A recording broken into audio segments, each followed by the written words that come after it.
Bonjour, cette petite vidéo pour bien prendre en main le balai Fluid 3E. Alors, en fait, pour rappel, le balai est garanti 2 ans, sauf en cas de chute. Donc, en fait, faites attention, ne serait-ce qu'en déballant le manche, à le faire à plat, soit au sol, soit sur une table, soit sur une chaise comme moi aujourd'hui, pour qu'il ne commence pas déjà par tomber. Alors, vous avez également reçu un plateau. Sachez que le plateau, tout se démonte pour un nettoyage parfait si besoin. On peut découper ici, enlever en coulissant les scratchs, en remettre, etc. Pour pas que les scratchs se salissent, on va dire, de petites poussières, etc. Dans un premier temps, je vous invite à déjà y coller, je dirais, votre mop.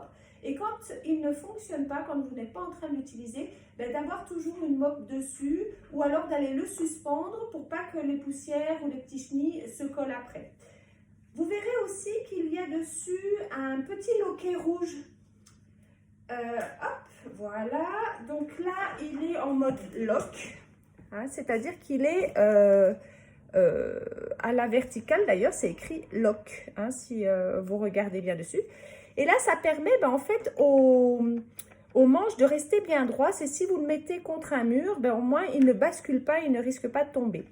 Et puis l'idée, c'est de l'enlever quand vous êtes en mode je nettoie. Et vous voyez que là, on a une mobilité du manche qui va être impeccable pour faire son sol. Je le précise parce que des fois, on met le lock. Et puis, on se dit, oh, ça va pas, c'est raide, etc. Eh bien oui, il faut penser simplement à le déloquer et le mettre ainsi pour pouvoir bien l'utiliser. Et si on le laisse contre un mur, attention à bien le rebloquer. Hop, bon, c'est vrai que si on le suspend entre deux passages, souvent on le laisse comme ça, hein, il n'y a pas de souci. Et puis là, vous n'oubliez pas qu'il y a toujours cette possibilité, en fait, de venir le déclipser. Oups, là, je me suis collée à mon chemisier pour venir en fait passer sous les meubles bas, etc. Hein, et ça, on peut le faire avec le pied, bien sûr, il n'y a pas de souci. D'accord? Alors, tout de suite, moi, je vais mettre ma mop dessus. Alors, il y a 2 types de mop. Il y a la mop qui va être assez épaisse, la mop finition, la mop polyvalente, la mop picot comme celle-ci. Sont des mops épaisses. Alors, elles ont une finition différente derrière. En sachant que c'est du plastique recyclé, hein, derrière. Vous avez aussi le nom de la mop qui est indiqué ici, si vous avez éventuellement besoin de vous le rappeler. La mop, elle a une forme trapézoïdale qui va représenter en fait le plateau qui lui-même est trapézoïdal. Ça va nous aider à avoir le sens de la mop parce qu'il y a des mops qui ont une partie qui est vraiment adaptée au sens de l'usage du balai. Donc là, je mets sur ma chaise ma mop et dans le même sens, je vais pouvoir coller. Il faut savoir que la mop lisse, elle est en 2 parties.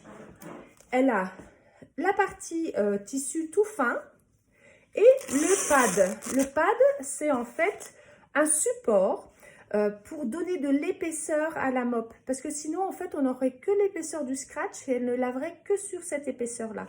Alors que si on la positionne sur le pad, eh bien, on va créer une épaisseur qui va en fait être sur l'ensemble et homogénéiser l'adhésion entre le sol et le balai. Alors, pour le coup, cette mop, elle n'est pas trapézoïdale. Il faut savoir que sur la partie la plus large, on va mettre les lignes.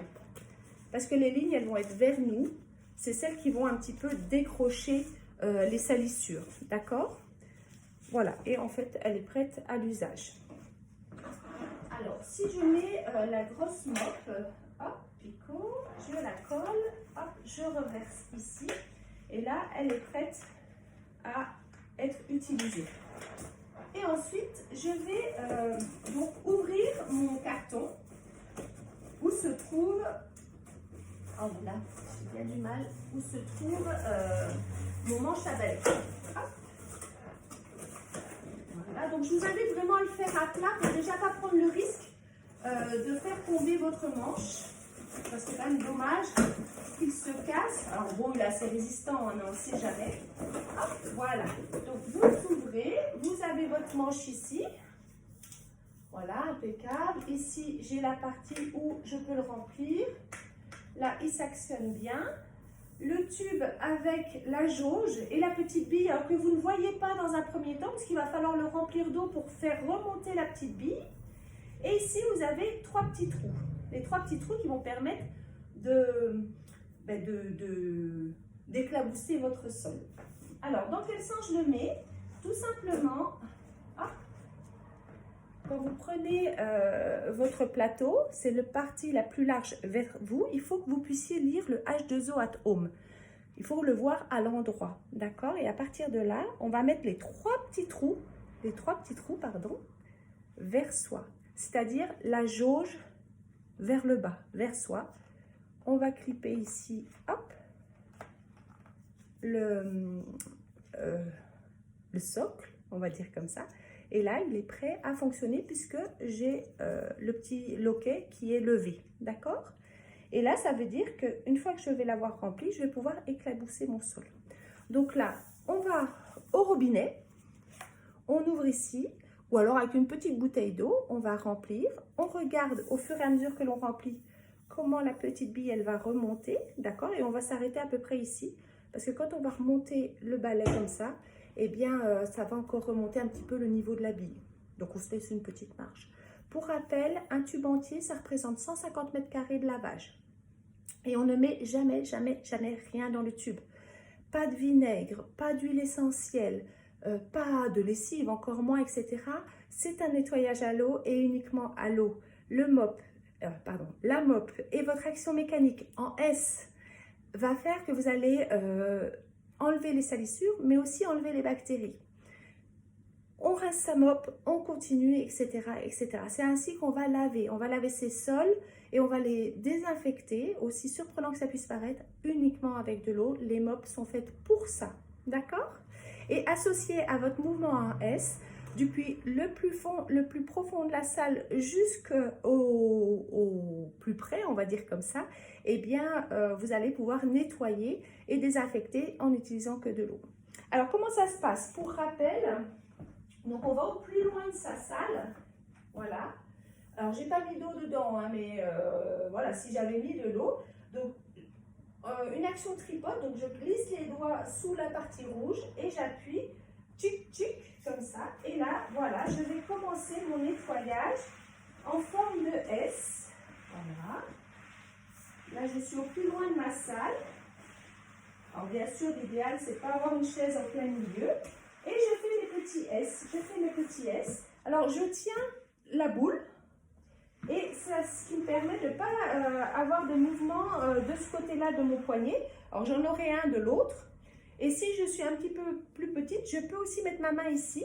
Et c'est la même chose. En fait, là, ça me permet de ne pas avoir à tordre le poignet. Alors, au début, regardez, c'est un petit peu raide, hein, mais ça, c'est le temps que le manche se mette en route, on va dire comme ça. Il y aura plus de souplesse, ça va tourner un petit peu mieux d'ici quelques temps. Pareil pour la boule, si elle ne tourne pas facilement, et pareil pour le tripode. Il peut être un petit peu dur à actionner sur les premières fois, puis après, ça va se faire.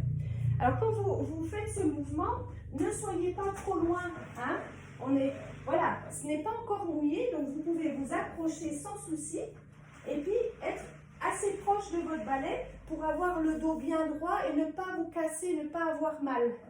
Et ne pas vous faire mal non plus. Et puis une fois qu'on a terminé ou qu'on veut rincer sa mop, eh bien je vous rappelle, on met les pieds, on descratche à droite à gauche, on coince la mop avec ses 2 pieds, on soulève, on colle et on remonte. Voilà, et là je peux aller au lavabo, rincer ma mop, je les sors, je la remets au sol, je remets au milieu mon socle, je rabats sur les petits scratchs avec les pieds et je continue. Je reprends là où j'en étais et je ne me suis pas baissée, je reste bien droite, aucun souci. Je veux désaxer mon plateau pour aller sous le canapé ou sous un meuble bas. Eh bien, je mets les pieds sur le socle. Et avec un pied, je vais venir, non pas taper, c'est pas la peine de taper, mais forcer, hop, pour que ça parte de l'autre côté. Et avec l'autre pied, je vais aller clipper ici, de l'autre côté. Et là, j'ai quelque chose de désaxé qui va me permettre d'aller sous les meubles sans me pencher. D'accord? J'ai fini ça. Eh bien, je remets, hop, avec le pied, je déclipe et je replie de l'autre côté. Et c'est parti. Chut, chut, et je continue mes petits S. Voilà, j'espère ne rien avoir oublié concernant le balai. Alors, idéalement, il faut le suspendre parce que ça permet à la mop de sécher. Une fois rincée, on la recolle et on va aller suspendre au mur avec le petit crochet. Alors, il y a le clip-tout qui est vendu par H2O une dizaine d'euros, mais vous pouvez avoir d'autres clips du grand commerce. Il suffit qu'en fait le diamètre soit suffisant pour pouvoir clipper votre manche à balai. D'accord? Ça, c'est l'idéal. Et puis sinon, moi, pendant un certain temps, je n'avais pas le clip-tout, et bien j'avais mis une petite ficelle ici, j'avais mis en 8. Et puis, à mon petit clou, j'ai accroché ma ficelle et ça me permettait de suspendre mon balai. Et du coup, entre deux usages, ma mop, elle pouvait sécher parce qu'elle n'est pas forcément sale si on l'utilise tous les jours, etc. Je la mettais une fois par semaine au lavage. Et entre deux, je la laissais sécher sur le balai. Et je la reprenais le lendemain quand je faisais mon petit passage de balai humide dans ma cuisine, dans ma salle à manger, dans mon couloir, etc. Donc ça, l'idéal, c'est un stockage suspendu.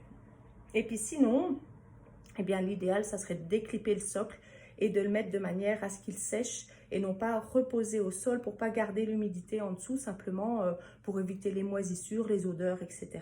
Donc voilà. Écoutez, bonne prise en main. Et puis, n'hésitez pas à me solliciter si besoin, des questions, peu importe. Voilà, il ne faut vraiment pas hésiter. Et si vous arrive un souci avec votre manche à balai ou les scratchs, etc., vous me le dites, on voit si on peut trouver une solution ensemble. Et en sachant qu'il y a quand même une garantie sur 2 ans sur ce balai sans chute. J'insiste là-dessus parce qu'ils sont très regardants au SAV de H2O. Et s'ils s'aperçoivent que c'est une chute, il n'y a rien à faire. Et on est quand même sur un produit qui est assez luxueux, assez onéreux. Rien que le manche, si on doit le changer, on est sur 130 €. Donc voilà, il faut qu'on soit vraiment prudent pour bien l'utiliser et bien le ménager. Donc voilà, à vous, je vous passe le manche. Bye!